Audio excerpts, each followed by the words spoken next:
2000 में एक company internet की मालिक थी। इसकी कीमत 125 अरब डॉलर थी। यह दुनिया के लिए होम पेज था। Today, Yahoo is a shadow of its former self. How did the king of the internet lose it all?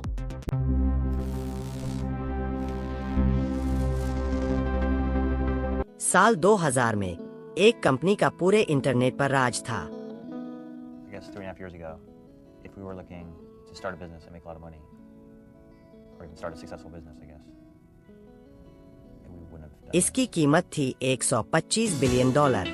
यह पूरी दुनिया के लिए इंटरनेट का होम पेज था।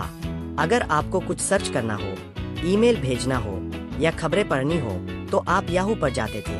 1994, while their advisor was away on sabbatical, 2 graduate students in the electrical engineering department at Stanford University were falling further and further behind in their PhD research.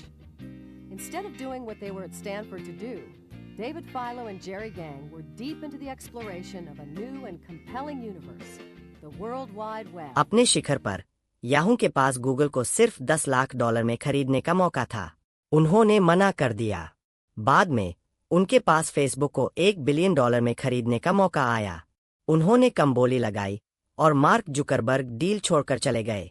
आज Yahoo अपने पुराने वजूद की एक परछाई मात्र रह गया है, जो अपनी पीक वैल्यू के एक मामूली हिस्से में बिक चुका है। आखिर इंटरनेट का यह राजा कैसे अपना सब कुछ हार गया? मैट्रिक माइंड्स में आपका स्वागत है। आज हम याहू के उदय और पतन के पीछे के डेटा का विश्लेषण करेंगे। इसकी शुरुआत 1994 में स्टैनफोर्ड यूनिवर्सिटी के एक ट्रेलर में हुई थी। I can't believe this actually works. This is amazing. Was created by another graduate student at the University of Illinois. Jerry had specifically asked me if I had seen this mosaic thing yet. So I was like, no, I haven't seen it. And he said, oh, you got to come see this thing. It's totally cool, you know. So we go back to their trailer after dinner, and he fires up Mosaic and shows me a Melrose page. Jerry Yang और David Filo ने Jerry and David's guide to the world wide web बनाया। यह कोई algorithm नहीं था, यह एक directory थी, इंटरनेट के लिए एक तरह की फोन बुक। 1996 तक याहू पब्लिक कंपनी बन गई। 1998 तक वे वेब यूजर्स के लिए दुनिया का सबसे पसंदीदा शुरुआती बिंदु थे। इसके आंकड़े अविश्वसनीय थे। वे सिर्फ एक सर्च इंजन नहीं थे, वे एक पोर्टल थे। the web like everybody else was. And it just so happened that David sort of one day decided to come up with something that sort of kept track of what his favorites were and what you know everybody else's favorites were. What Jerry did was take that list and convert it into HTML, put it on the web so that other people could use that. When I put it on the web, I was like, well, you know, what should we call it? And he's like, look, I don't want to be known for it. I don't want to. So at that point, I just sort of called it Jerry's Guide, really for lack of a better name. And it was a pretty bad name. I'm glad we didn't use it.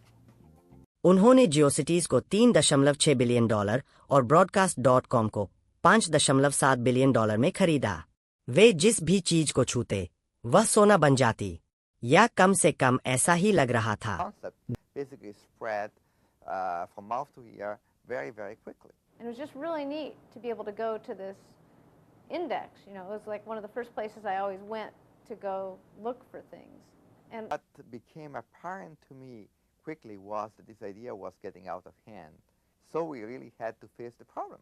What are we going to do with this program? It seems that it's very useful to many people, but it's running out of our machines. As Yahoo really started to explode, their machines were running crazy, and they started to add more disks to the machine, and lots of people started using them.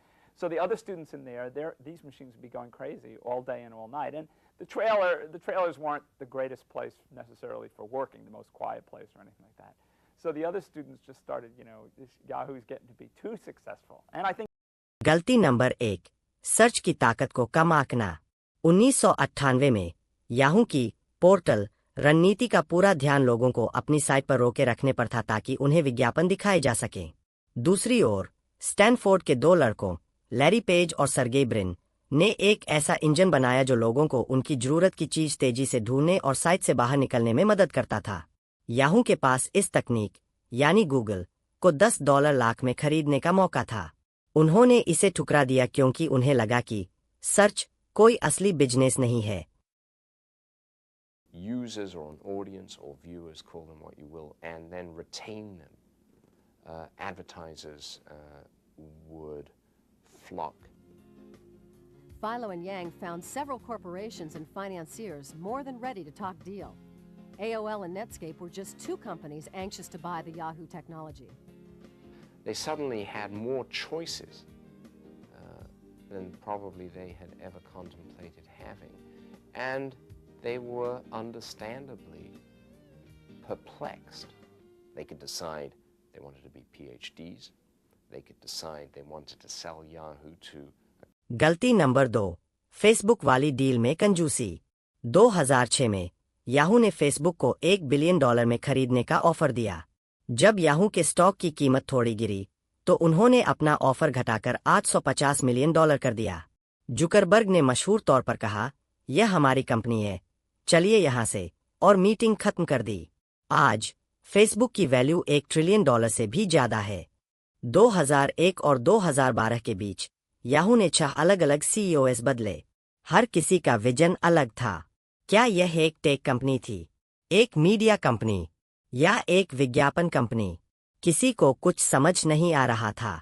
2016 तक आंकड़े हकीकत बयां कर रहे थे। Revenue थम चुका था और यूजर्स साथ छोड़ रहे थे। आखिरकार वेरिजॉन ने याहू के कोर बिजनेस को $4.8 बिलियन में खरीद लिया। यह इसकी पीक वैल्यूएशन से 96% की भारी गिरावट थी। याहू किसी एक खराब प्रोडक्ट की वजह से नहीं डूबा। यह इसलिए खत्म हुआ क्योंकि इसने यह मापना बंद कर दिया कि यूजर्स असल में क्या चाहते हैं। उसने भविष्य के इनोवेशन के बजाय कम समय के विज्ञापन के पैसों को चुना।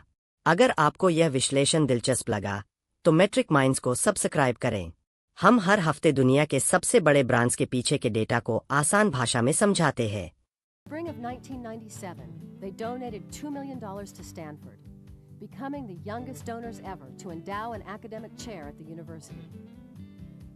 We did feel like we owed something to Stanford for kind of what they'd given to us and the environment they provided with us to get Yahoo started. You know, and it's not one person that said, go do this. It was a lot of people who all were rooting for us, who were all sort of saying, you know, you guys were crazy enough to do it, we should let you go do it. You know, and that attitude was, I think, definitely is one of the key reasons we're even around today. It's been a great ride.